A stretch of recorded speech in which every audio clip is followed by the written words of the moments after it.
para que puedan recordar, porque ya esto lo deben haber visto en sus cursos de reproducción, si alguno ha llevado el curso de biotecnología, no sé, pero es mucho de recordar en ganado. Todo lo que hayan visto previamente es para que recuerden, ¿ya? Nos vamos a ir centrando en ciertos puntos que siento yo importantes de tomar en cuenta, sobre todo para el momento de establecer o evaluar un sistema de producción equina.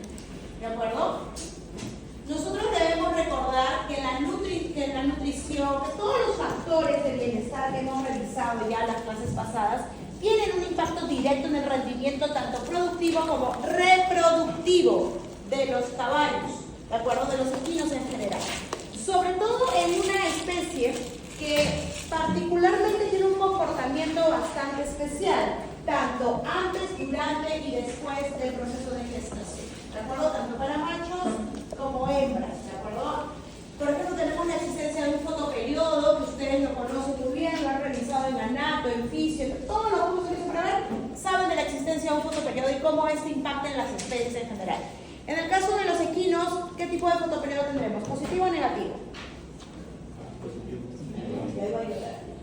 Positivo, ¿no? ¿Qué quiere decir? A mayor cantidad de horas luz tenemos un bloqueo de la melatonina, lo cual viene a activar el eje hipotálamo hipofisgónada.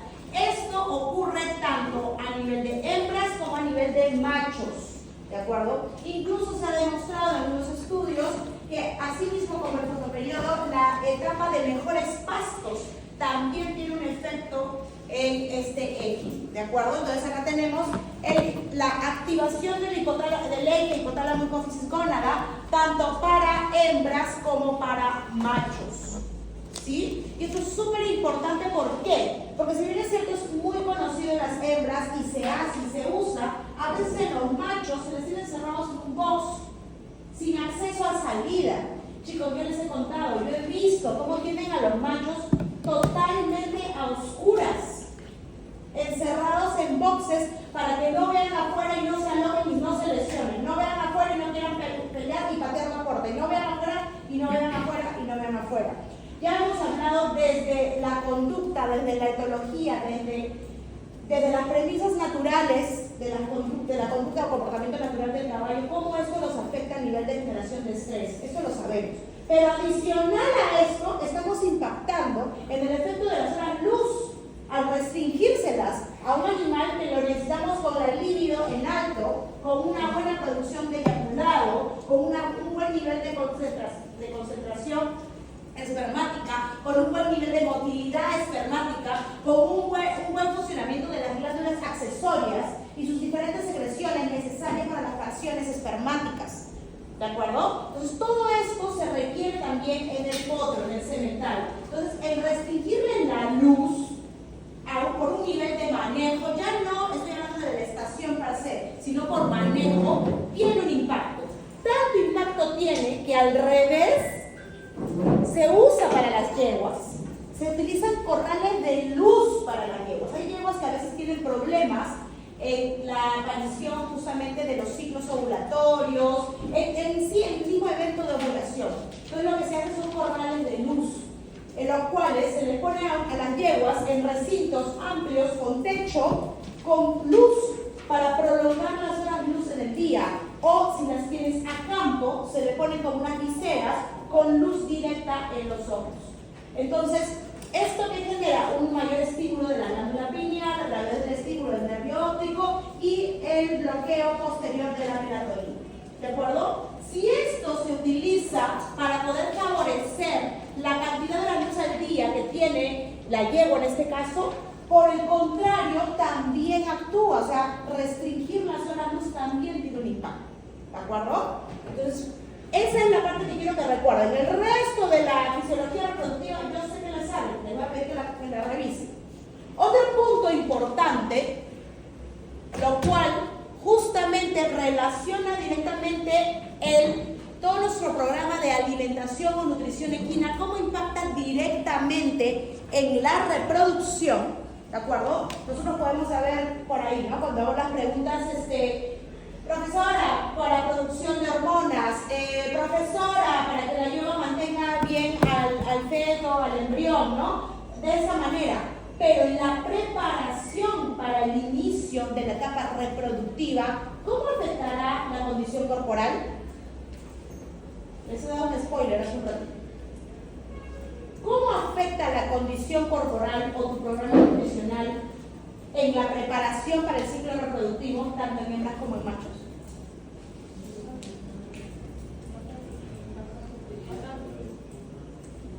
Sí, porque si no se lo voy a decir. ¿Qué pasa con la leptina? Puede tener efectos negativos sobre la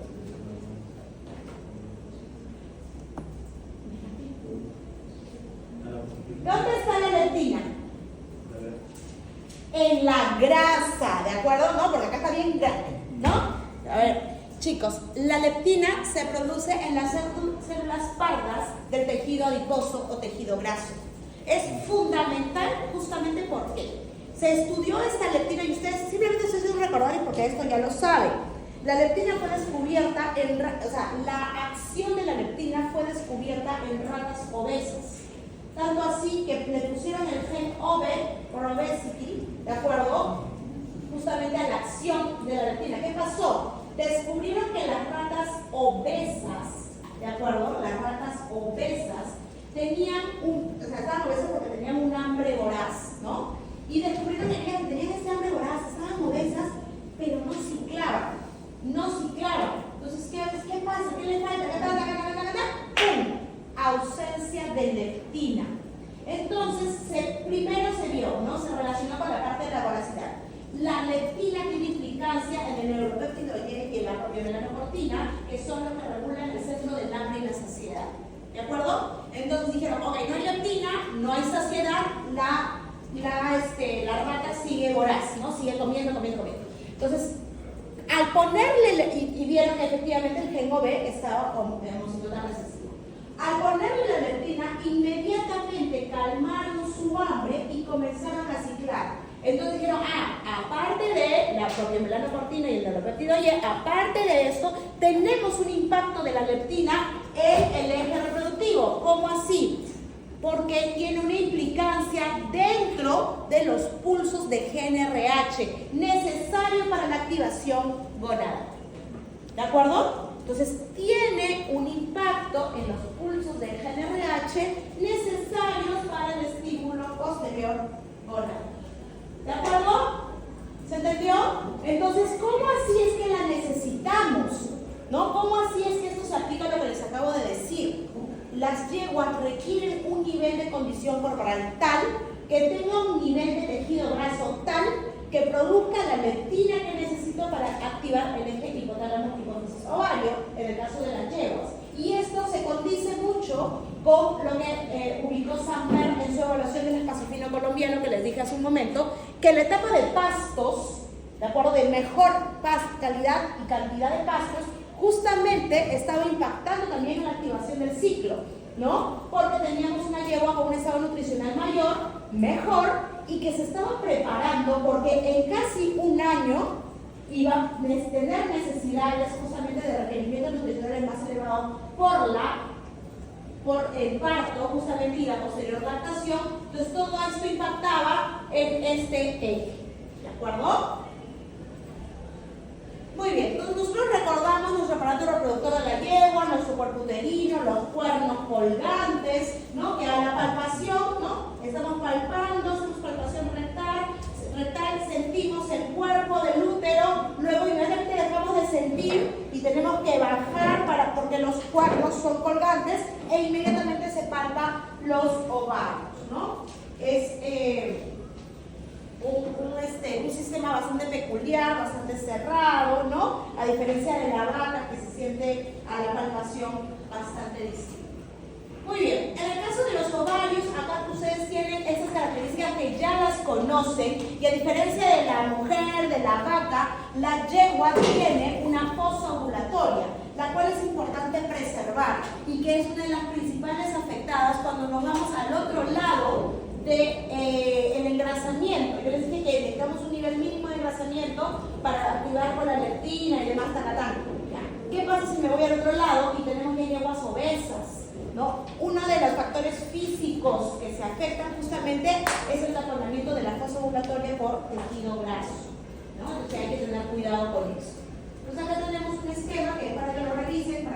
recuerden, ¿no? Recordemos los componentes de este ovario, de este folículo, de este desarrollo folicular, que para mí va a ser importante que ustedes recuerden. Porque dentro del desarrollo folicular se comienza a explicar el ciclo reproductivo, ¿no? Tenemos nuestras células de la granulosa, nuestras células de la teca, y a raíz de su desarrollo, dependiendo la parte del ciclo en la que esté, yo ya podré saber cómo se debe estar comportando mi yegua, ¿no? Si tenemos un desarrollo folicular inicial, medio, ¿no? Ya preovulatorio, ¿cómo ese tejido de células de la granulosa impacta?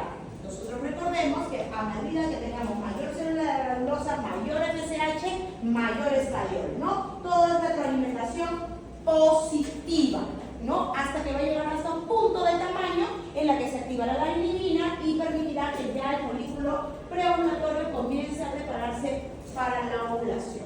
Como repito, esto ya lo saben, yo estoy corriendo acá porque esto ya lo saben, ¿de acuerdo?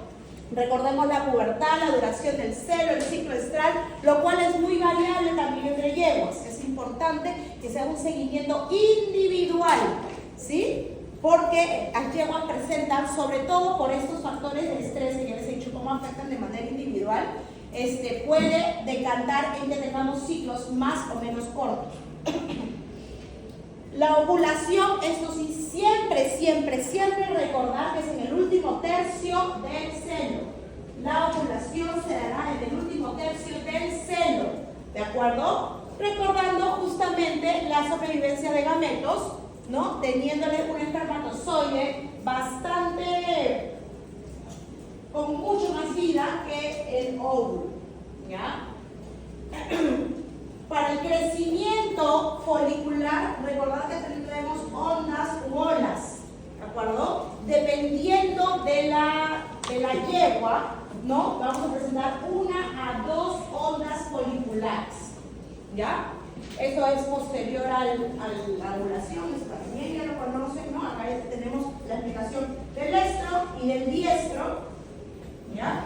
Entonces, como les comenté, tenemos ondas u olas foliculares, las cuales me van a permitir justamente entender cómo va mi cascada hormonal. Cuando estoy en la etapa estral, como les dije, ¿no? Estoy en un franco crecimiento folicular, voy a tener principalmente quiero llegar a un pico adecuado de FSH y de estradiol. En etapas de estradiol, recordad que yo voy a observar mucosas tumefactas edematizadas y un cuerpo uterino con edema, ¿de acuerdo? Con edema, lo cual es perfectamente normal. Las secreciones acá también van a ser abundantes, pero recordemos la diferencia con las secreciones en la etapa del diestro. Las secreciones en la etapa del estro van a ser como clara de huevo, ¿de acuerdo? Van a ser secreciones de ese tipo, transparentes, de la textura como si fuera la clara del huevo, ¿no? Preparándose evidentemente para una cópula o una fertilización. Bueno, acá es más explicación del fotoperiodo, que lo estoy poniendo a detalle para que se acuerden, más fotoperiodo. Muy bien. Ahora, nosotros sabemos que por el fotoperiodo tenemos a nuestras yeguas que son reconocidas como poliéstricas estacionales, ¿no? Porque responden justamente a esta cantidad de granos. Sin embargo, nosotros sabemos que esto se marcará mucho más en lugares o zonas donde tenemos diferencia estacional, ¿no? Muy marcada, llámese el hemisferio norte. Acá se ve francamente cuando tenemos una yegua en transición de primavera, en la etapa reproductiva, otoño y en su periodo anovulatorio. No digo anéstrico, ¿por qué? A pesar que muchas literaturas también lo van a notar, que a veces dicen anéstrico como la vaca. Porque la yegua es una característica solo de yegua, a diferencia del resto de especies, nunca deja de producir FSH. Nunca. Siempre tiene pulsos de FSH, toda la vida. ¿Y esto qué hace? Que al tener pulsos de FSH, la yegua, según características individuales, puede presentar incluso signos de estro o de celo, incluso en temporada de gestación. Y eso nos va a dar como resultado estas estructuras y esa fisiología de la gestación tan particular que tiene la yegua, a diferencia de la vaca, la cerda y el resto. ¿Sí? Entonces, ¿qué es lo que me ocurre? La suficiente oleada de FSH que me permita una ovulación. Por eso se le llama etapa anovulatoria. ¿De acuerdo? No antes. Muy bien, en esta etapa anovulatoria, como estamos conversando, ¿no? Yo solo quiero que recuerden que estamos en una etapa en la que recién se están formando los folículos, ¿de acuerdo? Y se palpan duros chiquitos, ¿no? Muy chiquitos. ¿Por qué? Porque tenemos un periodo con pocas horas luz. ¿Qué ocurre en el hemisferio sur? Si bien es cierto, nosotros no tenemos las estaciones tan marcadas, sí tenemos francas etapas reproductivas o periodos reproductivos, ¿no? Ahorita, por ejemplo, está arrancando la etapa reproductiva en nuestro país, al menos en la costa, ¿no? Está arrancando ahorita todos aquellos veterinarios o zootecnistas que se dedican, o biólogos, por ahí he visto también, todos los profesionales que se dedican a la reproducción, ahorita están como locos, porque está empezando justamente la etapa reproductiva en la que las yeguas están respondiendo mucho mejor a un programa de reproducción, ahorita, ¿no? Y eso se dará hasta más o menos abril, mayo, que ya comienza a bajar la temperatura nuevamente. Entonces, a pesar de que no tenemos una estacionalidad tan marcada, sí tenemos una franca etapa reproductiva en donde las yeguas responden mejor. Esto no quita que a mitad de año sí respondan. También pueden responder o se les puede ayudar con estos aislamientos de luz que les acabo de decir. ¿Ya? Bien. En la transición de primavera tenemos de que las horas luz ya van aumentando de a pocos, todavía no llegamos a los picos hormonales que me van a desencadenar la ovulación, ¿de acuerdo? Sin embargo, ya estoy pudiendo palpar a los ovarios, ¿no? Como si fueran racimos de uvas, porque ya tengo una etapa de reclutamiento, de franco reclutamiento dentro de las partes de mi onda folicular. Eso que ustedes ya han revisado previamente. En esta etapa ya tengo mis ondas foliculares bien hechas, bien constituidas, pero sin llegar a ovular. Todavía no llego a los tamaños preovulatorios. ¿Cuál es el tamaño preovulatorio del ovario del folículo de la yegua?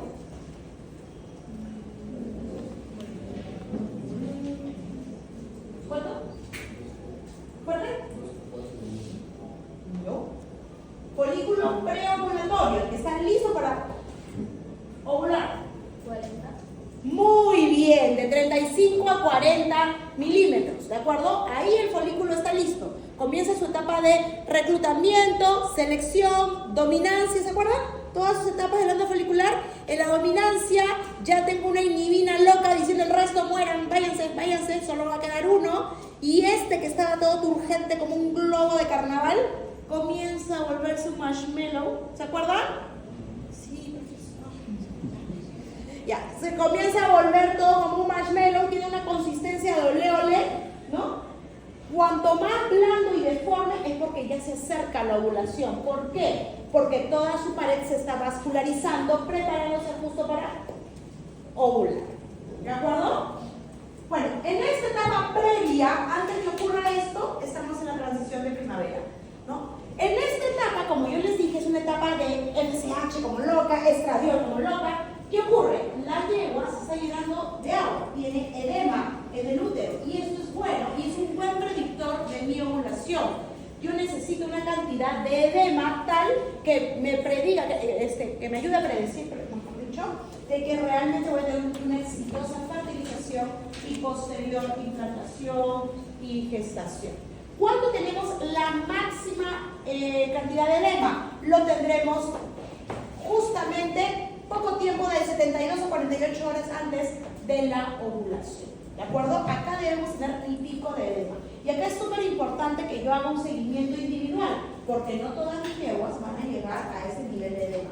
Es por eso que todos los que se dedican a eso tienen que ecografiar una a una y tener programas individualizados de reproducción para las yeguas. ¿De acuerdo? Dependiendo lo que vaya a hacer, porque nosotros sabemos que tenemos dos situaciones que podrían ocurrir. Tengo una monta natural, si estoy hablando de caballos que no pueden tener tecnología reproductiva como los de carrera o porque el sistema así lo indica, o tenemos OPUIC, transferencia de embriones, inseminación y toda la recatafila de sistemas que podría tener el tecnología, dependiendo del caballo que va. ¿De acuerdo? La etapa reproductiva arranca justo cuando ya tenemos la ovulación.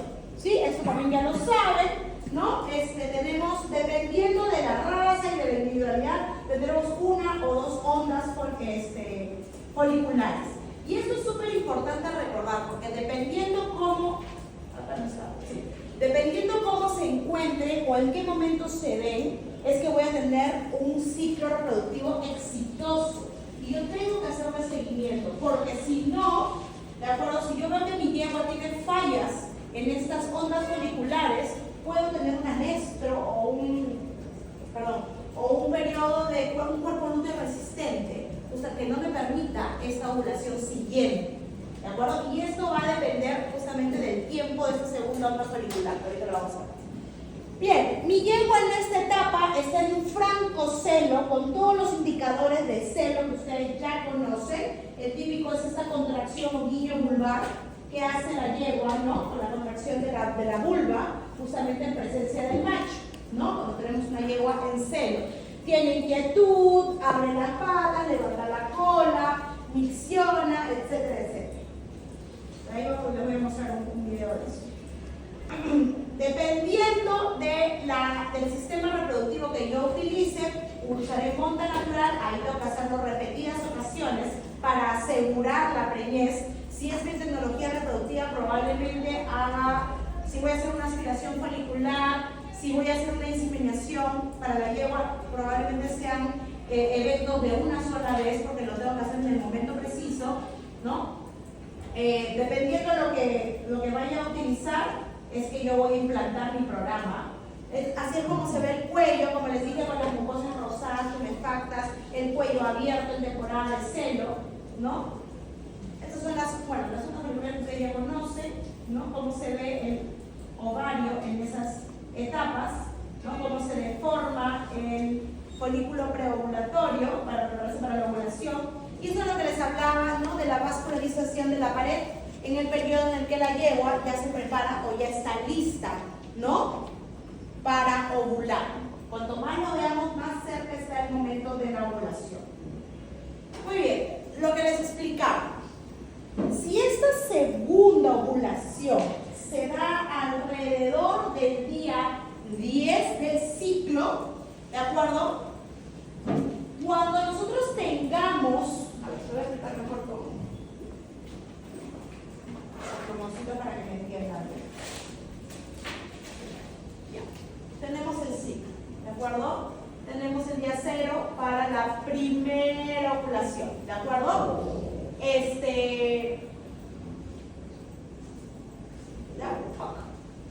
¿De acuerdo? Y acá tendremos luego el cuerpo lúteo. La segunda ovulación, ¿de acuerdo? Si se da al día 10 del ciclo, ¿de acuerdo?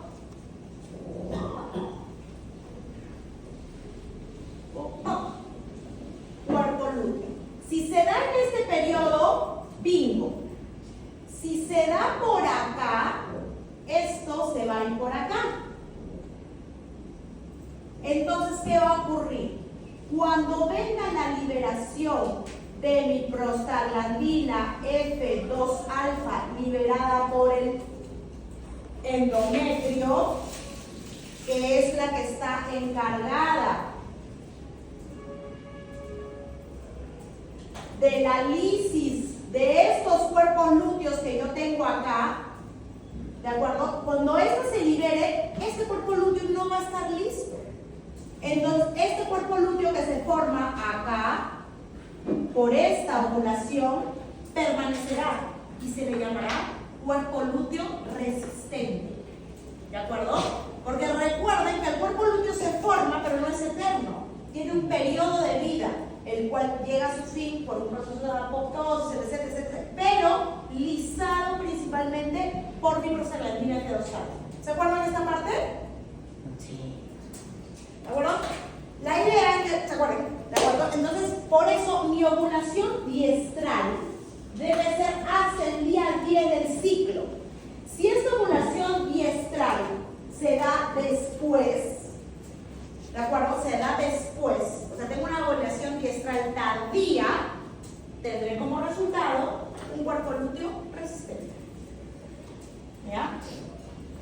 Bueno, la transición de otoño, todo vuelve a su lugar. ¿De acuerdo? Comienzan a cortarse la zona luz, por lo tanto, los folículos vuelven a tomar las formas y tamaños que tenían en transición de primavera hasta llegar a la etapa anovulatoria.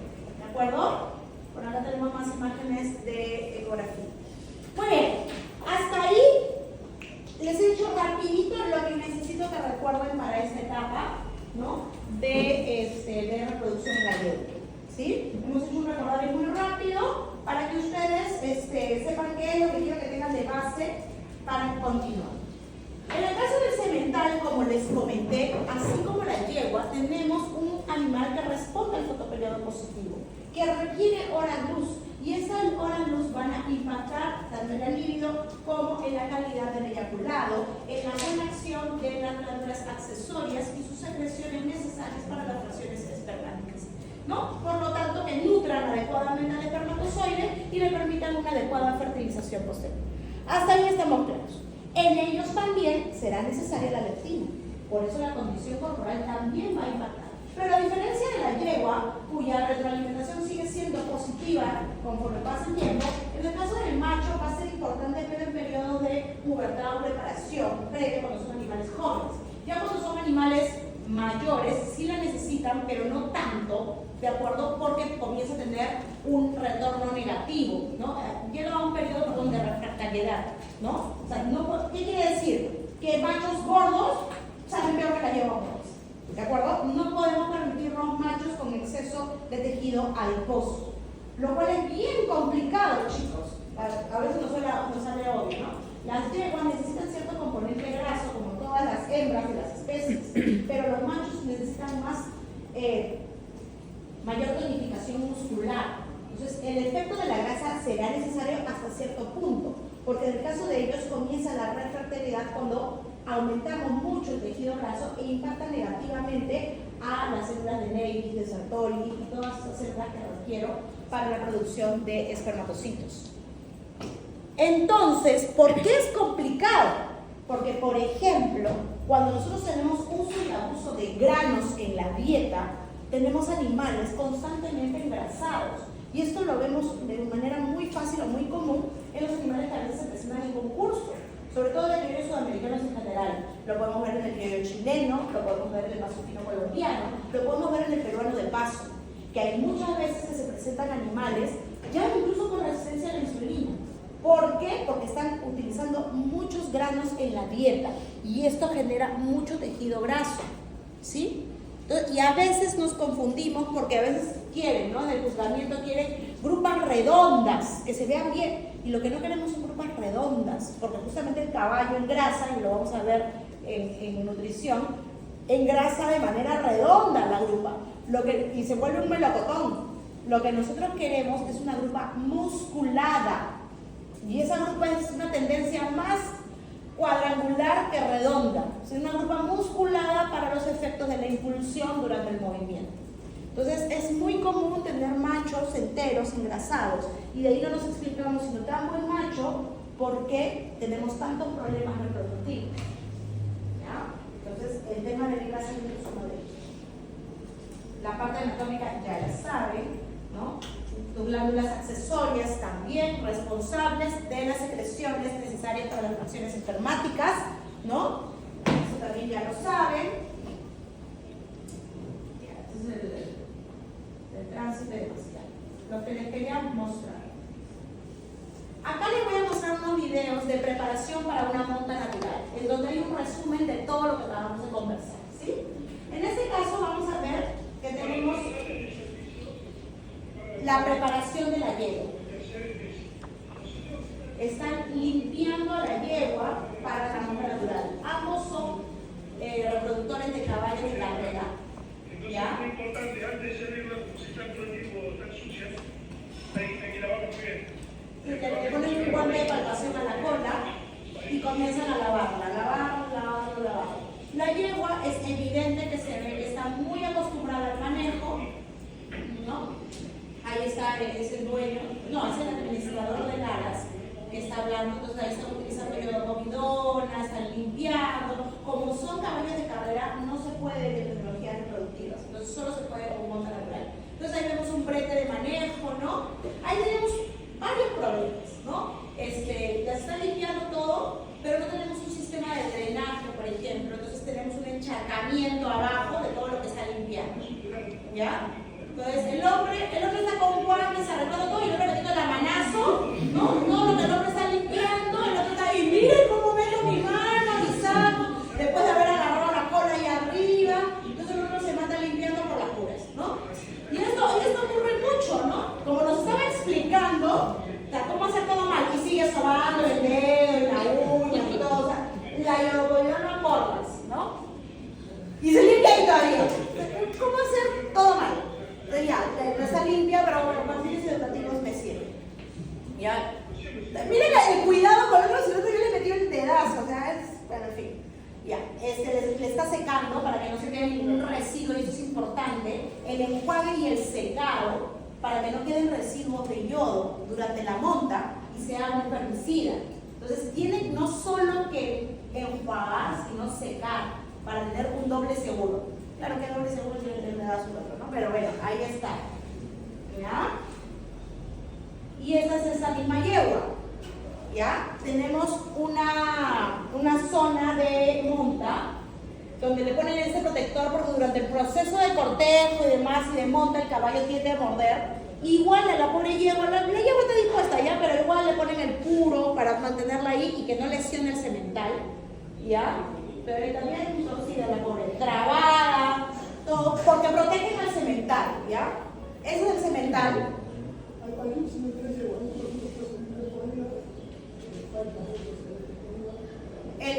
El semental comienza a oler, comienza a armar, miren la posición del cuello, la cola, las orejas, se comienza a irritar, por eso es tan importante que acá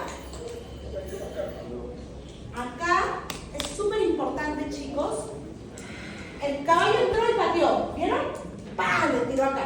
Entonces, en los lugares donde hacen esto, en los caballos, acá no, en Perú no, pero en otros países se usa mucho, cuando son animales tan valiosos, se utiliza el seguro.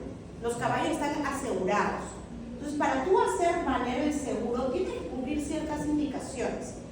Por ejemplo, si tienes un seguro de un carro, tienes que ser tú el que manejas, tienes que tener todo el día, tu carro tiene que estar funcionando bien, el seguro no te vale si estaba, no sé, pues, o el freno va a ser, qué sé yo, ¿no? Hay ciertas consideraciones en las que el seguro se activa o no. En este punto, obviamente esto no tiene que ver con el seguro, no tiene. Pero hay lugares que sí, y que por ejemplo lo primero es que todo esto está reforzado. Todo eso tiene un refuerzo de goma o de colchonetas. ¿Por qué ocurre eso? Los caballos cuando entran así. La persona que lo maneja tiene una pechera para la patada. Si meten al caballo, esto no puede ser de tierra. Hay goma o hay caucho molido. ¿De acuerdo? ¿Por qué? Porque el caballo puede ser susceptible de algún tipo de contaminación por todo lo que ocurre que ahorita van a ver. El caballo mueve la pata y ya está armado, está contaminando maravilloso con todo el polvo y todo lo que el hombre limpió la lleva, incluyendo con los dedos del hombre, va a meter la tierra, ¿no? Entonces todo esto se tiene en un lugar con seguro. Igual, hay muchas veces que se utiliza el celo del potro o el calor del potro, que es ese celo altamente fértil que tienen las yeguas entre el día 9 a 12 posterior al parto. Entonces, como las yeguas vienen a ser servidas en este celo, no estoy recomendando su uso particularmente en contra porque servir una yegua que está lactando. Pero en fin, se utiliza mucho, ¿de acuerdo? Entonces la yegua viene con cría. Entonces, y si tú separas completamente a la cría de la mamá, la dejas en Tacamalapa y la yegua va a ser cesadísima y va a impactar justamente durante la monta. Entonces, se tienen estos pequeños corralitos que ven en la esquina, que son para meter a la cría. Y la madre la mira y la cría mira todo el espectáculo. No es complicado, pero bueno, así es, así es. Entonces ven, el caballo hace polvo y tiene todo lo que patea y se está contaminando, ¿no? Por eso a veces lo que hacen es regarlo, ¿no? Pero entonces vuelve a patinaje sobre barro.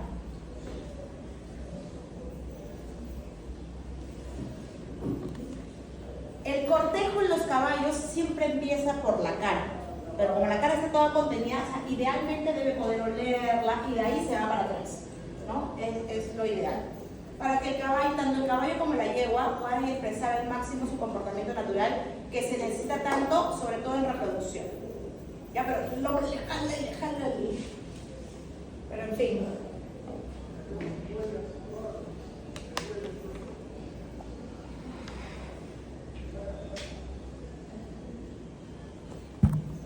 Ya, ahí, por ejemplo, si no enjuagaron bien, vamos a tener un olor a yodo, ¿no? Ahí el caballo debe poder olerla lo mejor posible para que el caballo arme, el caballo está más rato, ¿no? Pero el caballo arme, se estimule, ¿no? Y podamos tener una buena monta. En este caso, este caballo está súper tranquilo, ¿no? Porque hay otros caballos que van directo y muerden muy duro a la yegua, muy duro, y la golpean en los saltos, eso se llama salto, ¿no? El caballo la golpea muy fuerte, ¿no? Hay otras personas que le ponen incluso como una jerga o una manta para evitar el golpe, pero este caballo está educado en esto, entonces es un reproductor que sabe, ¿no? Y la yegua tranquila con ella no fue. La yegua está súper tranquila porque se queda levantando la cola, ya le puede sacar el puro hace horas, pero ahí la tiene. En fin, renegué un poco, pero bueno. Ya, esta parte es importante porque el caballo está muy susceptible de cualquier infección y no saben la cantidad de infecciones que puede tener por un lugar. Imagínense esto, que no lo dejen así y viene un caballo que tiene un problema, hay mucha secreción, viene otro caballo y levanta el polvo con esa secreción directo al pene del caballo. Entonces lo contamina y así tenemos la difusión del herpes virus, por ejemplo. ¿De acuerdo? Por eso, aunque digan, pero ya, profesora, ya está, no. El caballo armó acá adentro, terminó la monta y el pene sigue lleno de secreciones pegándose de todo el polvo que levantó acá. Entonces hay que tener mucho cuidado con esto, la limpieza. Por eso es que los sitios de seguros tienen elementos de que se puedan desinfectar previamente a una monta, porque así se pueden esparcir enfermedades, ¿no? Otros momentos de monta pueden darse así cuando hacemos colecciones, ¿no? Hay diferentes formas, ¿ya? Acá tenemos el uso del potro, eso se llama el potro, ¿no? El uso de este maniquí. Hay veces que lo tenemos así con una yegua acá, ¿no? Para estimular una yegua en celo, cuando solo queremos hacer colección y la evaluación, ¿ya? En este lugar sí veo complicado, súper chiquito, muy cercano a la puerta, o sea, esto sí no, ¿ya? Entonces ahí me veo complicado, pero hay tanto para ganar. Acá tenemos algunas características del eyaculado. En el caso de los machos, así como las hembras, también los suplementos, sobre todo de vitamina E y selenio, que son tan positivos para un programa reproductivo, tanto en yeguas como en machos, nos permite mejorar significativamente la calidad del eyaculado por tener ser un gran antioxidante, ¿de acuerdo? En el caso de los machos actúa principalmente como antioxidante. En el caso de las hembras me ayuda muchísimo en la producción, por ejemplo, de calostro y transferencia de inmunidad pasiva a los potrillos. Se ha demostrado que la suplementación de vitamina E incrementa considerablemente los anticuerpos IgG, sobre todo, ¿no? Para el calostro en los potrillos. Muy bien.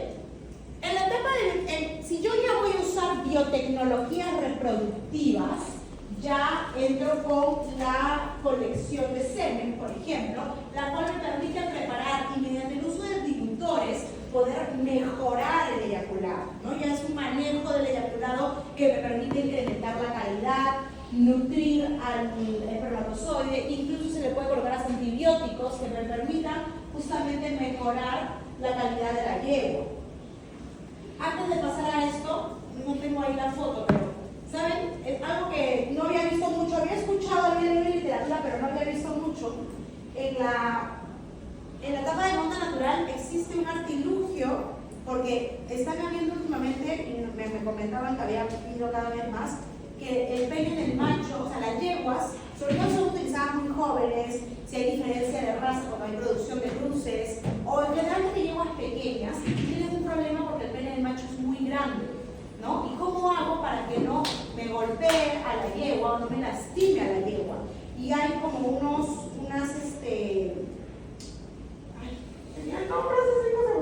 tienen como unas varas que se colocan acá, ¿no? Se colocan acá y hacen que el macho pueda justamente terminar la monta sin terminar de lesionar a la yegua. Entonces se detiene acá. Y esto cada vez está siendo más utilizado. Se me ha ido el nombre, me voy a acordar en un momento. ¿Ya? Pero es una vara que justamente es para eso, para evitar la lesión en la yegua por penes muy grandes en el caso del macho.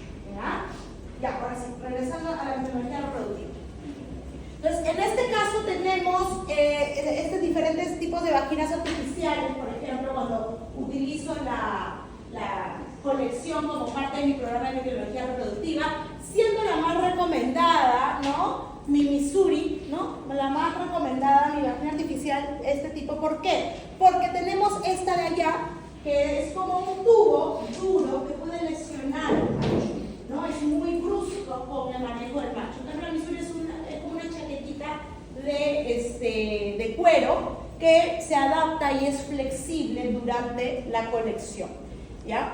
Les comentaba también en el uso de dilutores, es importante que estos dilutores sean para lo que necesito, ya sea refrigeración, ya sea dilución, porque va a ser entonces fresco, etcétera, etcétera, o congelamiento si voy a producir pajillas, dependiendo lo que vaya a usar y cómo, ¿no? Y el momento óptimo mediante ecografía de hacer la inseminación.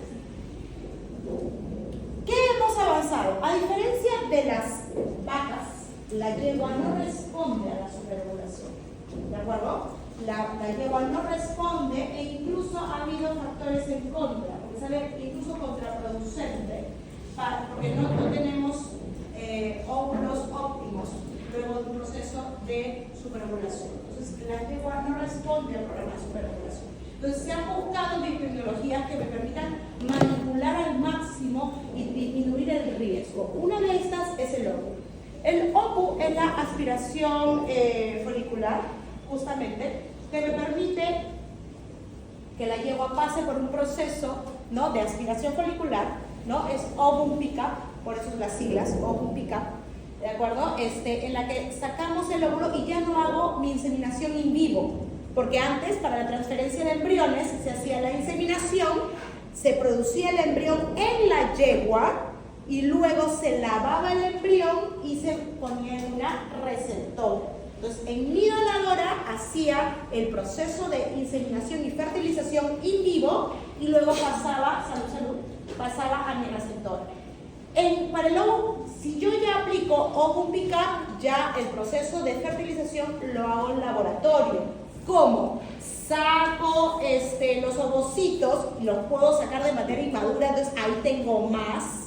Porque recuerden que les acabo de decir que la yegua no responde al proceso de superovulación. Entonces, ¿en qué momento puedo obtener más óvulos por yegua?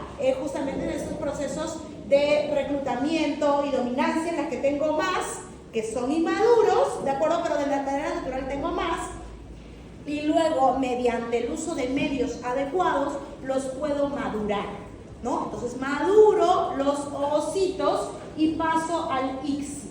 En el caso del ICSI es una técnica empleada, ahí sí, tanto el ovum pick-up como el ICSI en diferentes especies, incluyendo la humana. Entonces tenemos que la inyección intracitoplasmática del espermatozoide en el óvulo. Es como una agujita, ¡clic!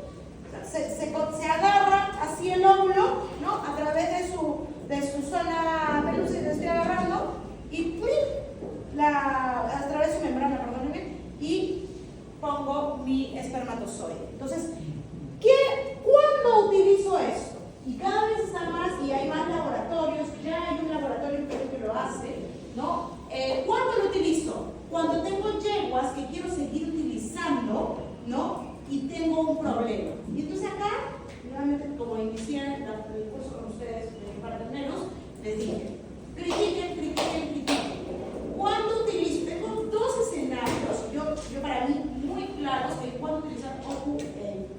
con su posterior inicio, ¿no?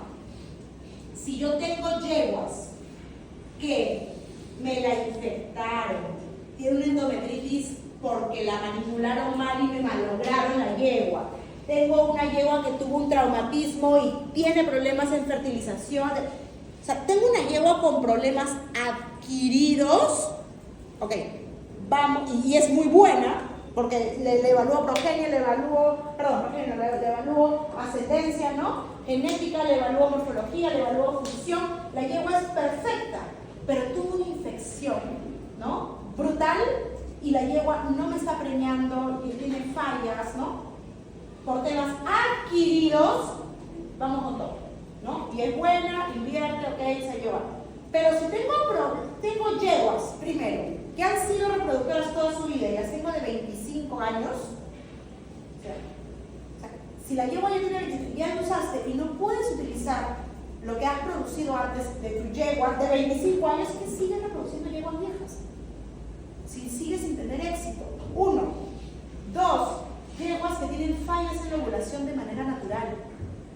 Recuerden que todas estas características tienen un componente heredable. O sea, si tengo fallas en la ovulación, fallas en la fertilización, fallas en la producción de ovocitos maduros, adecuados, correctos, yo estoy forzando el sistema a seguir reproduciendo una yegua que reproductivamente no es lo más idóneo de reproducción. ¿Me explico? Entonces yo debo separar los problemas adquiridos de los problemas con componente genético o sobreuso. Si yo sigo usando un reproductor por mucho tiempo, voy a tener problemas tanto a nivel de consanguinidad, eso ya lo hemos hablado, ¿no? En la primera clase que tuvimos juntos, ¿no? De seguir utilizando una yegua vieja que sí o sí va a tener problemas, porque está vieja. No, está vieja, va a tener problemas. Ahí se utiliza, ¿no? Cuando el semen obtenido es también un dolor de cabeza y no podemos fallar, ¿no? El semen obtenido es, no sé, pues el pobre macho también tuvo problemas y para conectarlo es un drama, el importado, el país se lo permite, acá no se permite, pero el importado el semen carísimo, yo me puedo exponer a que no salga, o sea, cuando el semen es muy escaso, escaso o valioso también, cuando estoy en lugares donde la yegua no responde por temas de estacionalidad y no responde a los programas de manejo como las horas luz y demás. En etapa reproductiva es maravillosa, pero en temporadas que no, ok, ¿ya? Y bueno, esta de evitar interrupciones en el entrenamiento es para toda biotecnología reproductiva que utilice una donadora y una receptora. En todas, esta es la misma historia, ¿no?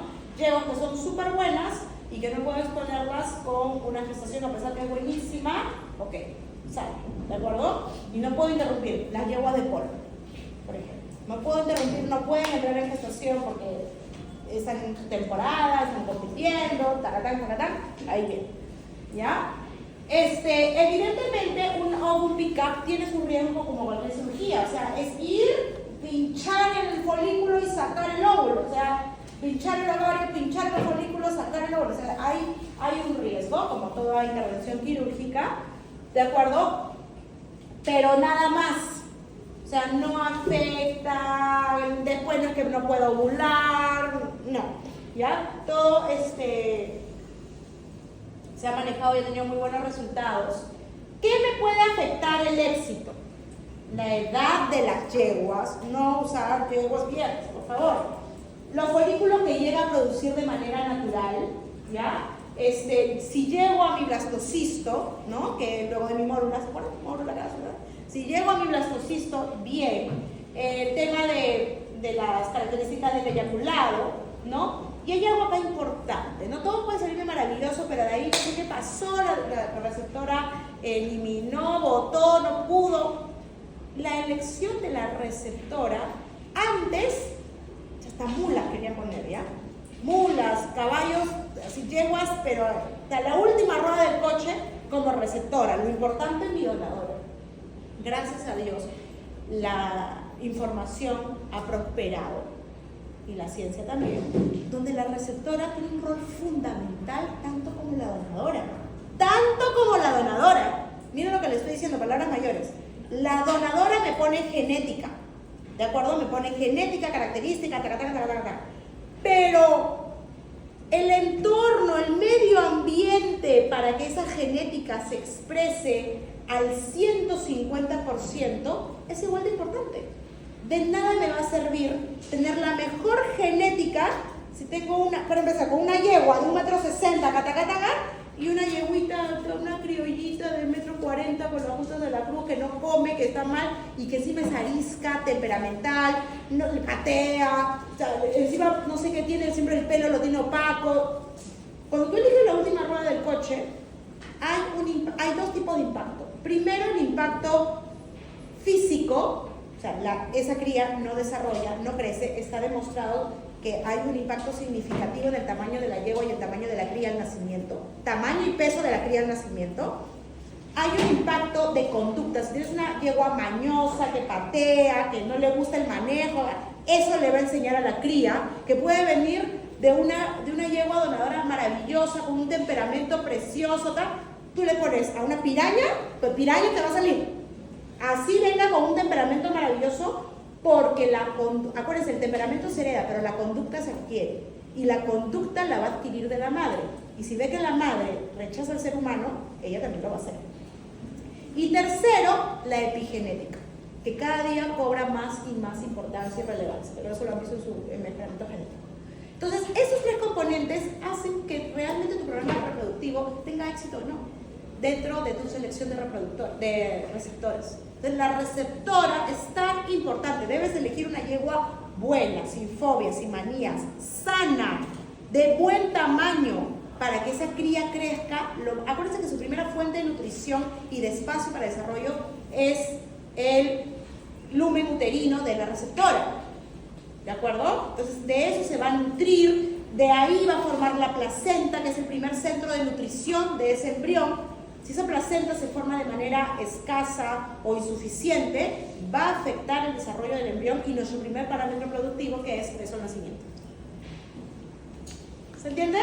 ¿Quedó clara la importancia de las receptoras? Entonces, esto va a ser fundamental, porque tú inviertes acá millones y si todo eso lo pones en una yeguita que te da pena saberla, no tiene sentido.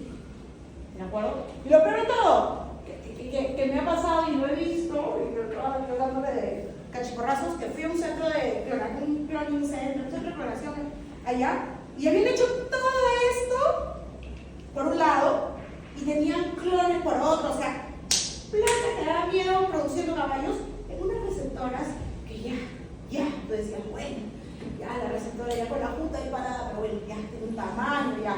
Yo la elegiría mejor, la pondría mejor, pero bueno. ¿Y cómo se va a ir la yegua? Ahí viene el camión.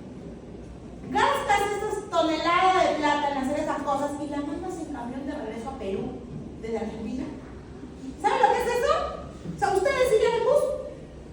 No, sobre lo que hay, yo sé, pero tú lo aguantas, ¿no? Pero una yegua preñada, con esto carísimo, las mandas en camión a que pase por Desaguadero, Bolívar, un sitio tan hermoso, lleno de luz, ¿no? Por Desaguadero, todas esas zonas así, altura, precipicio, el camión que para, que frena, la yegua así que está muriendo los dos últimos días de su vida. O sea, es para agarrarse los pelos. ¿Y saben lo peor de todo? Sobreviven los problemas. O sea, porque si yo dijera, no, hay una que muere, ¿no? Oye, nos están muriendo, ya no lo hacen más, pero sobreviven. ¿Pero qué les afecta? Evidentemente ese nivel de estrés brutal afecta, ¿no? Y tenemos luego problemas y le echan culpa al centro de clonación.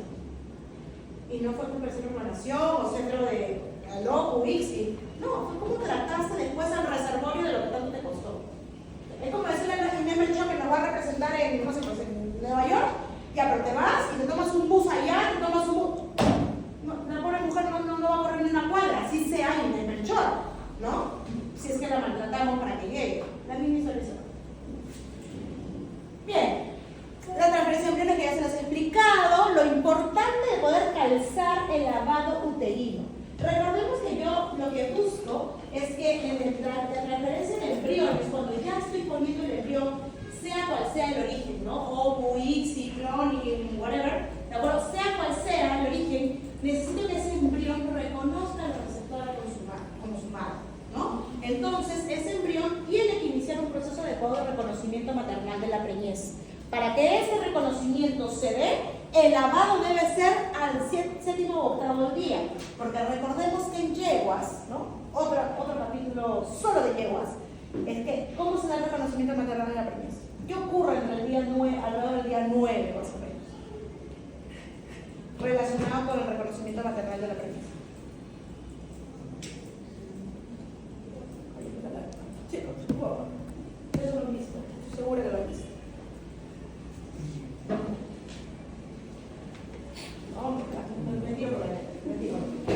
Chicos, en la yegua el embrión adquiere una forma esférica perfecta por algo y para algo, porque el reconocimiento maternal de la preñez en yeguas es por un movimiento así loquísimo, frenético, por una migración en los cuernos uterinos.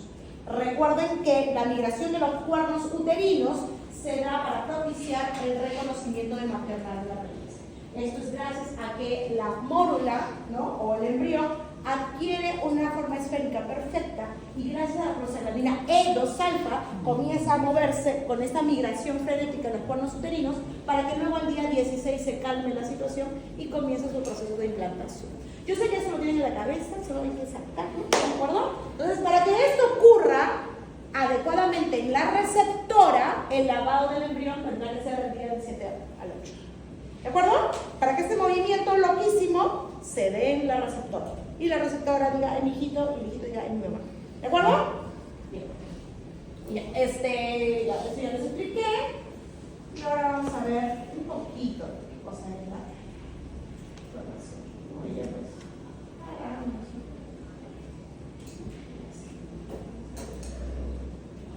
At Gemini Genetics, we help wholesalers recreate the genetics of a once-in-a-lifetime equine by horse cloning. To clone your horse, you need a skin sample. This can be taken when the horse is alive or veterinary discretion, or after your horse has passed away. You have 5 days after your horse has passed away to submit a skin sample for cloning. Once the skin sample has been received by a UK laboratory, the first stage is to preserve and culture the horse's DNA. When you are ready to clone, donor egg cells are DNA pure. Han habido estudios en los que se han demostrado de que los clones producidos por estas muestras, por esos fibroblastos tomados de piel, han tenido ciertas complicaciones. No muy fuertes, pero tengan complicaciones en las crías, ¿no? Ha habido mucho, a los podridos se le dicen los daños. Oye, lacta. Hay que mover, porque el lacta está pillado. Eso que preocupa, porque al no lactar, pues se desencadena todo el proceso que encuentran en la muerte del potrillo. Y hoy en día ya están sacando muestras para clonación de médula ósea, ya cubriendo esos problemas, teniendo mejores resultados. That is, the genetic material is removed. A skin cell from your horse is then inserted into the egg and an electrical impulse is applied. This impulse fuses the skin cell with the egg and stimulates it to become an embryo. The embryo is then transferred to a surrogate mum who just takes the pregnancy and when the time comes, gives birth to your horse's full genetic twin.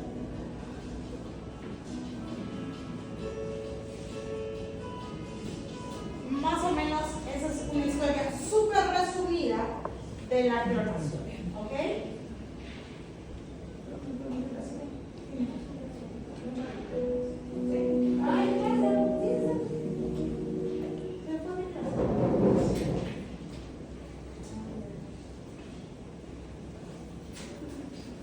Ahora sí, ya. Hoy en día, no, hay muchos más clones. Les conté que estuve yo con los clones de la cuartetera, la del polo, el peruano de paso tiene más o menos ya 40 clones, si es que no son registrados y que se saben. De hecho, no hay más, ¿de acuerdo? Y así, los clones están, la guerra de los clones, igual, ¿de acuerdo? Hay clones por todos lados. Igual esto yo les estoy explicando cómo se da la tecnología, los avances. Ya les he dicho del día 1, critiquen. ¿Para qué el clon? ¿Para qué lo uso? ¿Qué pasa? Estoy creando gemelos idénticos. ¿Para qué? ¿Sí? Para preservar, para seguir usando un reproductor. ¿Cómo impacta eso en la raza que tengo? ¿Por qué no estoy haciendo un programa de mejoramiento genético real? ¿No? Y cómo esta producción de clones va a impactar lo que yo busco, ¿no? O a la raza que estoy clonando, etc. ¿Ya? Muy bien, acá tenemos la fertilización que ustedes ya conocen. Simplemente tengo al embrión aquí, ¿no? Que tenemos una primera transformación justamente para lograr esta migración uterina, que es la transformación de la zona pelúcida en una glicocápside de proteínas, lo cual me da esta forma esférica en el embrión que me permite esta migración frenética en los cuernos uterinos, que es otra cosa cuya intención es provocar el reconocimiento maternal de la preñez. Un pequeño resumen de todo, ¿de acuerdo? La idea es que este periodo, como les digo, se dé en la receptora, ¿no? Y luego bajará y bajará y bajará, ¿no? El movimiento hasta comenzar el proceso de implantación. Entonces aquí sí tenemos, y bueno, luego ya tenemos el desarrollo normal, que ustedes ya conocen. Al momento de palpar se hace esto, ¿no? Al momento de colocar el transductor para que recuerden que todo siempre en la yegua es colgante, ¿de acuerdo? Por eso se hace de esta manera y comenzamos a palpar el embrión, ¿no? Y la búsqueda del latido cardíaco, que hoy en día gracias a la ecografía se puede hacer de manera tan temprana, ¿ya? Pero ¿qué ocurre? Nosotros tenemos que aquí en esta etapa, ¿dónde estás? Acá.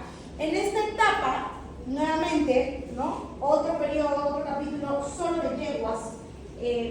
Tenemos que este embrión, ¿de acuerdo? Comienza a desarrollar esas células trofoblásticas, ¿de acuerdo? Y esas células trofoblásticas tenemos las invasivas y las no invasivas. Y esas invasivas se van a ir directo al tejido endometrial. ¿Por qué? Porque en el caso de las yeguas, acuérdense lo que les dije al inicio, ¿no? Tengo un animal que está produciendo FSH constantemente. Y esto es por algo y para algo, ¿de acuerdo? La yegua, luego de su ovulación, la ovulación de este ovocito que va a ser fertilizado, produjo un cuerpo lúteo, ¿de acuerdo? Este cuerpo lúteo va a terminar su vida al día 16. Se supone, en una etapa diestral normal. Pero si hubo fertilización, ¿de acuerdo? Recordemos que este periodo de reconocimiento maternal de la preñez se dio entre el día 9 a 12. Entonces, a partir del 14 ya la yegua debe enterarse que está preñada y no lisar ese cuerpo lúteo. ¿Hasta ahí estamos? ¿Sí? Entonces, este cuerpo lúteo se necesita quedar, ¿no? Entonces, ¿cómo hago que se quede ese cuerpo lúteo? Ok, la yegua comienza a desarrollar unas estructuras llamadas copas endometriales, estructura única en la yegua. Estas copas endometriales tienen una función súper importante, que es la producción de la SG o la hormona colérica equina. Esta SG tiene funciones de LH y FSH al mismo tiempo, lo cual varía si es que yo la saco, ¿no? Y de manera exógena se la pongo a otras hembras, que se utiliza mucho, ¿ya? En el caso de la yegua, tiene FSH y LH.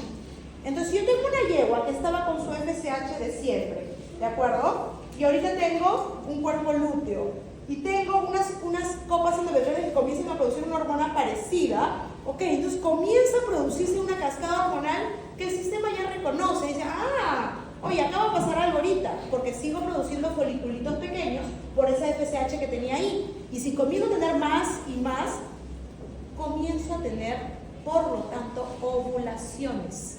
Porque esta hormona colérica equina, de lo que se va a encargar justamente es de la producción del cuerpo lúteo secundarios y accesorios. Entonces, durante mi gestación, la yegua va a tener signo de celos por esto que está ocurriendo. Entonces, tenemos esta hormona colérica equina con estas funciones similares a la FSH y LH, lo que hace dos cosas. Primero, este cuerpo lúteo va a permanecer más tiempo, el primario, y luego estos foliculitos que tenía en los ovarios la yegua por su FSH constante van a desarrollarse y van a comenzar a ovular.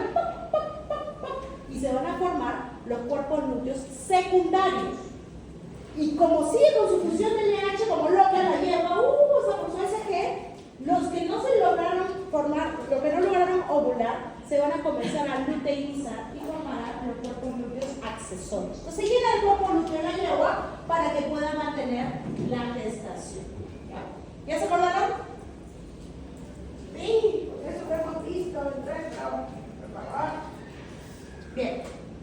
Entonces, la idea es que justamente estas copas endometriales, esta hormona coliniquina, se produzcan lo más que pueda hasta que se comiencen a desarrollar las uniones feto-placentarias y el feto se pueda mantener por el líquido, ¿no? Y cuando llega a este punto, ya las copas endometriales regresionarán, ¿no? Comenzarán a decir, ok, ya no las necesitan y al día 120 ya no estarán más, solo habrán cicatrices. Porque recuerden que el endometrio es tejido de la yegua y las células invasivas del trofoblasto eran del embrión. Entonces, células externas a la yegua han invadido el tejido, entonces la piel dice, oye, esto no es nuestro, ok, vamos a cicatrizar. Y comienza a tener rudimentos cicatrizales que son restos de donde hubieron copas endometriales. ¿De acuerdo? Luego tengo el día 56 la presentación.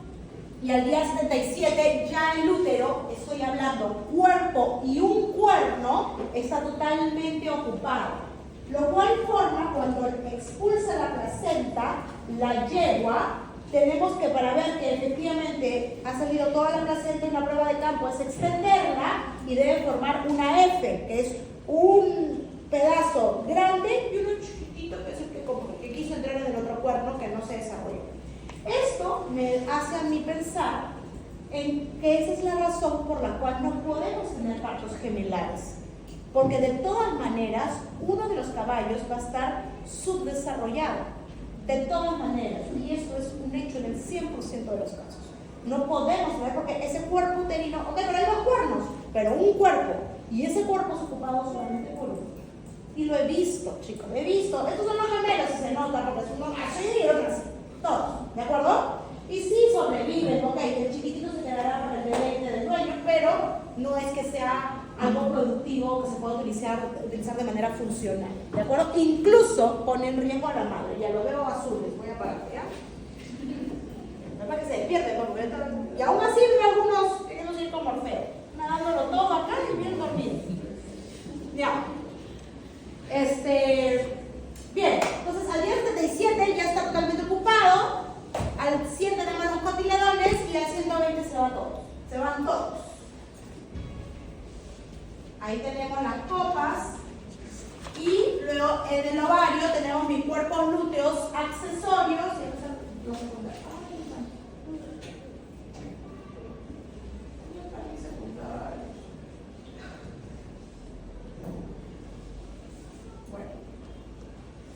No se ve, pero bueno, son unas bolitas así pequeñitas. El secundario es este de acá y unos pequeñitos son los accesorios. No se ve. Ya, esto ya lo hemos visto. La presentación epitelial difusa, que ustedes ya conocen. La prostaglandina, la progesterona, ¿no? Que se mantiene luego que yo mantuve ese cuerpo lúteo gracias a la radiación de mi hormona coliniquina, ¿no? ¿Y cómo es que nos preparamos justamente para esta unión materno-fetal funcional? A partir del día 60 aparecen los 5 alfa pregnados. Entonces, esto es lo que posteriormente ya me va a reemplazar por completo la progesterona producida por la yegua. ¿De acuerdo? Entonces, a partir de ahí, de esos precursores, ya comienza a producirse la independencia del feto. ¿Ya? Ahora, bueno, la preparación es al parto. La idea es que la yegua llegue a su último tercio bien, con una adecuada reserva. Por eso, o sea, hay veces que ustedes van a leer en la literatura, la idea es que la yegua llegue con reservas a la gestación. No comenzar a darle más alimento, porque no genera las reservas, justo solamente lo está gestando. Antes, en la preparación para el ciclo reproductivo, para producir una buena calidad de ovocito, de hormonas, tenemos que tener un programa nutricional previo. No cuando ya recién preñó y mejor, ¿ya? Para que la yegua, cuando llegue a ese último tercio, ya con un bicho gigante, desarrollándose, o sea, acuérdense que en el último tercio de gestación, el feto crece un 60% de su tamaño y peso, o sea, es una locura. Entonces la yegua está de odio, maldito, no se puede ni mover, tampoco puede comer, ¿de acuerdo? Porque tengo el bicho en toda la panza. Entonces, si no generaste reservas previas, ahora sí tienes que concentrar alimento, va a comer poquito, pero no va a ser tan funcional como hubiera sido que la yegua entre con reservas. ¿Por qué? Porque ella a esta etapa se está preparando para la producción de calostro, que es el shot de energía, grasa y proteína que requiere el potrillo. Y necesitamos calidad de anticuerpos, calidad de grasa, calidad de sólidos en este calostro fundamental para la sobrevivencia del potrillo. ¿De acuerdo? Es tan importante que incluso una muy buena práctica es generar un banco de calostro, porque tú vas a identificar que hay de toda la línea del Señor. Tenemos yeguas que producen muy buena calidad y cantidad, y esa yegua tienes que sacar y comenzar a almacenar sus frutos, sobre todo si hay una crianza mayor, ¿no? Banco de leche y sobre todo, banco de calostro. ¿Cuáles son los signos preparto? ¿No? Tenemos a una yegua que está formando estos tacos de cera, la ubre descendida, la yegua no aguanta más, vemos que los isquiones se pronuncian, ¿no? Esos son los indicadores. ¿Cómo preparar mi área de maternidad? Eso ya se los expliqué en la clase de instalaciones, ¿no? Ahí vemos fotos de cómo hacer todo mal, ¿no? Fotos de tierra, ¿está con la amiga? Sí, sobre más tierra, ¿no? Tierra, lame el potrillo aspira tierra. Pero bueno, estas son fotos de cómo sale el potrillo de día, ¿no? Ahora hay partos de día, escuché que había más, hacerlo de manera natural, ¿no? Porque usualmente la yegua es un animal que pare de noche, como todo animal de presa. ¿Qué es lo que yo tengo que verificar al momento del parto, sí o sí? La eliminación de la placenta, la toma de calostro, la desinfección del cordón umbilical y eliminación de meconio. Como fundamental principal en cualquier parto aquí y en la China. Pero hay otras pruebas importantes e interesantes dependiendo del lugar donde esté. Una prueba, por ejemplo, es los test de inmunoglobulinas que le hacen a los potrillos para ver si realmente responden, sobre todo en lugares amplios o que tienen algún tipo de problema, como la aparición de rodococos, por ejemplo. En crianzas extensivas con sistemas basales extensivos, hay veces que hay presencia de rodococos, ¿de acuerdo? Y tiene que hacerse una prueba, tiene que pasarle plasma hiperinmune a los potrillos que te permita ayudarlos a combatir ese problema respiratorio, ¿de acuerdo? Porque si no, puede llegar a la muerte evidentemente y se puede dispersar rápidamente. Esto, el control de placas, hay un control neonatológico importante de acuerdo al lugar donde estén. ¿Sí? Lo primero, si yo veo esto, se la saco de aquí, de donde la ponen, en barro, ¿no? Entonces, tengo que mejorar el espacio de parición. Pero ahí han parido hace 50 años, hace 50 años que tiene suerte, ¿no? Las cosas no se hacen por suerte, se tienen que hacer profesionales y correctas. Y así no. Y al otro lado hay pasto, lo perdono. La llevamos a la tierra y la que no pare está en el pasto. A veces pasa. Muy bien. Ahora, en cuestión de partos, cuando yo voy a atender los partos, hay que tener muy en cuenta los elementos que se necesitan. Acá no se utiliza mucho, pero sería una muy buena práctica el uso del malacate. El malacate son como unas poleas que se ponen en el techo del lugar de la maternidad, donde se puede poner una cadena y se puede levantar a la yegua, en el caso de una disitosis, ¿no? Porque a ti de una disitosis la yegua se quiere tumbar. Perdón. Entonces el uso del malacate resulta fundamental en esos lugares donde ahí tenemos partos en grandes cantidades. Otro tema es poder identificar a tiempo cuándo esa yegua necesitará una cesárea y qué hacemos al respecto y cómo es una cesárea, ¿qué pasa? ¿Qué tipo de cesárea? ¿Habrá retorno para la yegua a la cesárea o se tiene que aplicar una cesárea terminal? Yo les voy a mostrar ahora un video, ¿ya? Estoy avisando. Que es medio complejo, pero es importante que lo conozcan, ¿ya? Si pudieran colocar la moto natural, pueden ver. Es una yegua operación de carrera, eso lo revisamos en las últimas jornadas de producción equina, ahora en Argentina, en donde justamente hablaban mucho de estos cuidados que se tienen que tener para poder responder rápidamente, ¿no?, a los requerimientos de una yegua que no está pariendo o no tiene un tiempo adecuado, o hemos verificado que tenemos una rotación del potrillo, ¿de acuerdo? Una rotación parcial o total del potrillo. Eso es lo que significan esas siglas, ¿va? Cuando el potrillo está con rotación, se te viene una distocia sí o sí, ¿no? Entonces, si se te viene esa distocia sin poder manejarla, ya es muy probable que tengas que aplicar una cesárea. Si está muy compleja, lo probable es que termines con una cesárea terminal, ¿no? Puedes iniciar con una cesárea que sí quieres revertirla, pero toma en cuenta que esa yegua no puede volver a salir preñada, podemos tener complicaciones, ¿no? Sobre todo si es un potrillo muy grande, ¿no? Nos datearon que había un potrillo de 70 kilos, es una locura, ¿no? Es muy grande, ¿por qué? Porque recuerden que los potrillos nacen con el 10% de su peso biofinal, y si es una yegua de 1,60 m, el potrillo no debe pasar, para justo llegar a los 60, perdón, es una yegua de 550 kilos, con la justa debe llegar a 55 kilos, y eso es, pero de 70 tenemos yeguas ya, ¿no?, complicadas, dependiendo del valor. Ahí tienen que decir quién vale más, la yegua, el potrillo, qué es lo que busca el dueño, o sea, ahí se tienen que evaluar muchos factores, ¿no? En este caso tuvimos una cesárea justamente por este problema. Cuando se ingresó se ingresó una microneurona fetal, que los parámetros fetales eran normales, Esa es la cesárea. Y a las 12 horas empezó con signos de parto, de trabajo de parto, pasó lo que les comentaba, que cuando no veíamos la bolsa, o sea, en ningún momento iba a aparecer, si al estar la preñez tan hacia adelante es muy difícil, capaz que llegue a aparecer el amnias, entonces no nos da cuenta, y largaba de pequeños chorritos de líquido. Así que se inició un parto vaginal controlado y como lamentablemente era imposible acceder, llegar a las extremidades del útero para poder sacarlo, tuvimos que hacer una cesárea terminal. Bueno, claro. ¿No? Teníamos acá el caso un potrillo muy grande y teníamos toda una disposición placentaria hacia adelante, lo que impedía un parto vaginal, porque ni siquiera podían sentir al potrillo, ¿no? Entonces ahí lamentablemente vieron la cesárea, ¿no? El corte, cómo tienen que actuar rápidamente, vieron la pastilla de arroz, bueno, fue un tema complicado, pero como ven, un potrillo, no es de 70 kilos, pero es un potrillo bastante grande, ¿de acuerdo? Para la yegua que tenían ahí. Pero eso puede ocurrir, ¿no? Entonces tendré un lugar en mi área, en mi zona, en mi establo, en mi criadero, para que se pueda ver esto.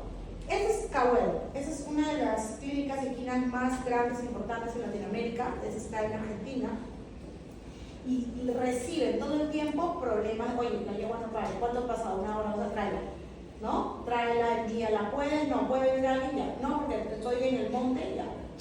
Acá tenemos la Molina, tenemos la clínica de la Molina, en caso se pueda contactar, me parece que el hipódromo en algunos lugares, ¿no? Pero no tenemos lugares así especializados todavía muy grandes. O sea, la Molina hasta ahorita es la única clínica equina como tal, la que está en el club, en la escuela de equitación del ejército, ¿no? La que hicieron, la clínica que hicieron para la atención de los Juegos Panamericanos.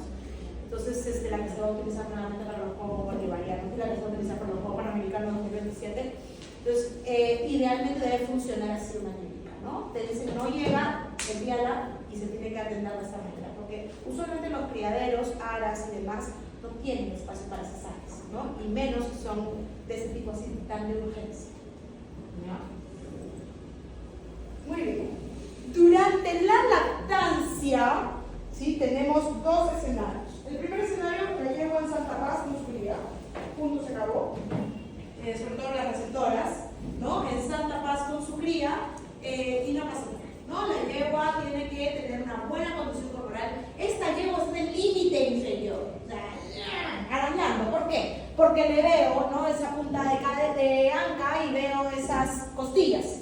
Y ya les he dicho, costillas prohibidas en la lactancia, no se pueden ver ni en yegua ni en potrillo, porque eso está impactando de todas maneras en calidad y cantidad de producción de leche. ¿Ya? La condición corporal va a ser fundamental para que esa receptora se recupere rápidamente, pueda entrar nuevamente a ciclar y pueda ser utilizada para el potrillo. El otro escenario es mi yegua por la sangre, la que no puede tener endocrinología reproductiva y tiene que ella llevar a su cría, ¿no? Y en estas yeguas son las que utilizan este celo del potro, ¿no? ¿Por porque es súper fértil y no pueden perder una temporada de producción, sobre todo si estamos en la zona reproductora. Entonces la pobre yegua está con una combinación de hormonas medio rara, porque tiene que activar, está con la prolactina loca, la oxitocina, ¿no? Prolactina y oxitocina para la producción y la inyección de la leche, al mango, y por otro lado tiene que comenzar un proceso nuevamente de reproducción. Y nosotros sabemos que la oxitocina no es compatible con las primeras etapas de la gestación. ¿Se acuerdan? ¿No? Produce contracciones, eso que se sabe. Entonces, tenemos esa combinación compleja que igual se utiliza, igual, la verdad que igual les resulta sobrevivir, pero a mí lo que más me preocuparía de esta etapa es que tenemos una yegua en lactancia y gestación. Entonces el requerimiento nutricional se vuelve de un manejo demasiado fino, porque estamos cubriendo dos etapas de alto requerimiento, que es la preparación de reservas que les dije hace un rato, para la gestación, ¿no? Este crecimiento del potrillo, y es la recuperación de la yegua, el porperio, y es la producción de leche. O sea, mi yegua debe llegar a su pico de producción de leche, que se produce más o menos a los 2.5 a 3 meses de lactación, debe llegar al pico, porque si no llega al pico no se recupera jamás, y debe acompañar en este aumento de peso de la cría, para que mi segundo parámetro importante, que es peso al destete, sea adecuado y corresponda con mi peso al nacimiento. Entonces, este manejo reproductivo de lactancia de la yegua de carrera, entonces toma mayor complejidad, porque debo cubrir requerimientos tanto para que esa donadora, para que esa reproductora se mantenga en óptimas condiciones y para que ese producto salga en las mejores condiciones. Y el producto que viene después, ¿no? Producto de esa preñez en el calor del potro. Entonces, realmente el requerimiento de energía, por eso yo me arranco los pelos cuando sé todo esto. ¿Y qué le hace la yegua? Cebada, porque me tiro el pelo, ¿no? O sea, con cebada no vas a lograr cubrir todos estos requerimientos, más aún si la yegua no consume pasto en el potrero. Si tiene pasto todo el tiempo en el potrero, ok, siempre tienes que ajustar con vitaminas y minerales el desbalance que te pueda dar solo consumir forraje de un solo tipo, ¿no? Porque si le das variado y combinado y balanceado, bingo, pero si no, tienes que cubrir. Y si no, darle un balanceado que sea mínimamente negativo, ¿no? O sea, que tenga buen nivel de fibra, de grasa, de proteína y de balance vitamínico mineral, para que pueda la yegua soportar los requerimientos de preñez y lactancia al mismo tiempo. ¿Se entiende? ¿Sí? Bien, acá tenemos las características de la leche de yegua, de vaca y de cabra, ¿no? Y cómo se puede reemplazar con esos sustitutos lácteos, ¿no? ¿Qué características mínimas deben tener? Bueno, entonces, habiéndoles explicado todo esto, eso ya no es chino, pues, ¿no? Ya no es chino, ya lo entienden bien, ¿no? Ya si se lo ponía al inicio, ya no, ya les he hablado una hora de esto, ya me lo entienden. Y hay una hormonita nada más de la que no les he hablado que debemos tomar en cuenta y recordar. Durante el desarrollo, sobre todo de último tercio de gestación, tendremos a una yegua preparando todo el canal pélvico para el parto. ¿De acuerdo? Entonces, a veces te agarra de los pelos cuando no entra la receptora, sí, porque la receptora está tranquila en su corral, ¿no? Llevando su gestación en santa paz, pero cuando es una yegua reproductora, ¿no? Que no ha tenido receptora, ¿verdad? Y tú la ves trabajando, es complejo, porque en ese último tercio de gestación tenemos esta nueva curva que crece, acá se está acomodando, baja un poco y crece de relaxina. La relaxina, recordemos que es esta hormona que comienza a soltar esas articulaciones, bueno, tiene un efecto en el cartílago y esas articulaciones se comienzan a aflojar, dicho de manera muy ligera, ¿no? Para que el canal del parto pueda abrirse por completo y pueda pasar la piel. Esta relaxina es la que hace que las mujeres embarazadas que están caminando normal se van así, ¿no? Y las pobres madres, se van hacia adelante, ¿no? Y tienen una lumbalgia brutal del embarazo, porque aparte que tu centro de gravedad se mueve, aumenta el peso y tu columna que debería estar, está en este plan por la relaxina, entonces los músculos son los que se contraen contenerlo. Entonces por eso tenemos este RAM, entonces tenemos una mujer embarazada que cada minuto y al final del día está con un dolor salvaje, ¿no? ¿Todo saliendo? Entonces, sabiendo esto, imagínense, lo mismo pasa con la yegua y le ponen una montura y la ponen a trabajar. Entonces toma, resultado, un potrillo pariendo en un camión, un potrillo viniendo antes de tiempo, no por estrés del potrillo, sino por estrés de la yegua, porque justamente tenemos una contractura muscular brutal que se incrementa con excesos de peso o con trabajo excesivo. ¿De acuerdo?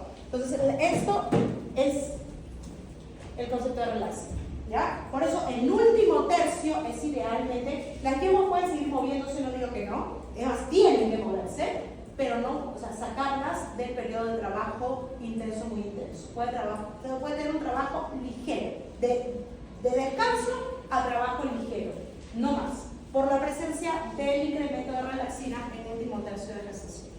¿Se entendió? ¿Sí? ¿La rompen? ¿Ven su examen? Por favor. ¿Cómo que no? ¿Cómo que no? Ya. Esto es para confirmar lo que les he dicho al inicio. No usar yegua vieja. No es porque su profesora no quiera, pobrecita la yegua. No. Está demostrado que el odds ratio, que es el éxito en la preñez de yeguas viejas, disminuye considerablemente cuando tenemos los saltos hacia la etapa geriátrica o geronte en las yeguas. ¿De acuerdo? Entonces, invertir, o sea, tú eres un inversionista de negocios y tú ves estos ratios, no lo haces. ¿Por qué miércoles lo haces en las yeguas? Pero tú dices, ese es mi riesgo. O sea, ¿puedo usar esto o puedo usar esto? Usan esto, ¿no? No se preñan yeguas viejas por esto. O sea, y no, ustedes ven, y yo lo repito, y lo van a ver, ¿no? Yeguas, ¿cómo tienes esa yegua? 25, y le han sacado 2 embriones, 3 embriones. ¿De qué calidad? La calidad se la debe, ¿no? Dios sabe. Muy bien chicos. ¿Ya? ¿Todo está claro? La próxima clase tenemos un congreso. Entonces, tenemos 2 opciones. ¿Ya? La próxima clase nos toca la parte de mejoramiento genético y con eso ya cerramos y luego nutrición y alimentación. Y tenemos la siguiente, ya es semana 14, ¿no? Y semana 15, perdón, 15, que tienen sus exposiciones, y es semana 16 el examen. Entonces, con ustedes tengo que recuperar sí o sí, ¿ya? El día de sus exposiciones vamos a tener exposiciones durante el primer bloque y en el segundo bloque tenemos que continuar por el último que me queda de clase para poder tomar el examen. Pero debido a que la próxima clase tenemos el congreso, tengo que recuperar clase con ustedes, ¿ya? Hora, día, ¿cómo están ustedes en la tarde? ¿Ah? Virtual, claro, lo vamos a recuperar virtual. Me encanta su